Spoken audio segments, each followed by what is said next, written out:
వాడైనా కోరుకునేటువంటి అద్భుతమైన జీవితం ఏంటిదంటే, జీవితం బాగుండాలి, మేము బాగుండాలి. మానవుని జీవితం ఏముంటే బాగుంటుంది? ఏం చేస్తే బాగుంటుంది? మంచి ఇంట్లో ఉంటే జీవితం బాగుంటుందా? పిల్లలు కన్నా వారి జీవితం బాగుంటుందా?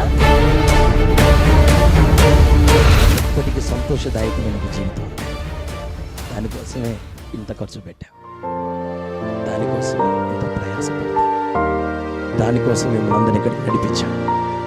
ఆ ఆనందం మీరందరూ పొందుకోవాలనే మేమింత నలిగిపోతున్నాం. దీని వెనకాల ఉన్న ఒకే ఒక ఉద్దేశం, నిత్యమైన ఆనందముతో మీ హృదయాలు ఈ రాత్రి నింపబడునుగాక.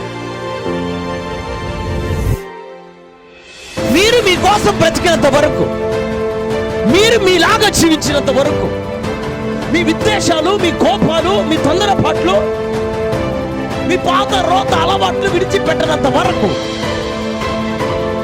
మీ బ్రతుకులో పెద్దగా సంతోషం ఏముండదు.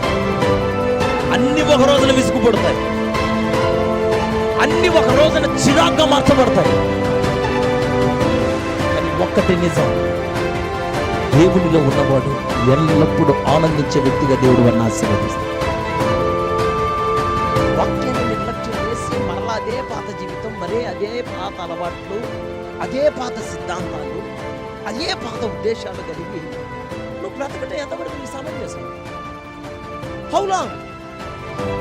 ఇప్పటి వరకు మీ బ్రతుకులు ఎట్టున్నాయో, మందిరాలకు వెళ్ళినా, బాప్తిస్మాలు తీసుకున్నా, వాక్యాలు విన్నా, ఎంతో కాలంగా ప్రభు పాదాలు పట్టుకుంటున్నా, వాక్యం నేరుగా వచ్చి నిన్ను తాకుతున్నా, ఇంకా నీ పాపం నుంచి బయటికి రాకుండా, ఇంకా నీ అలవాట్లను మార్చుకోకుండా, నీ ఉద్దేశానుసారంగా నువ్వు నడిపించబడతా నీ జీవితంలో నిజమైన ఆనందాన్ని అనుభవించాలంటే అది ఎట్లా కుదురుతుంది?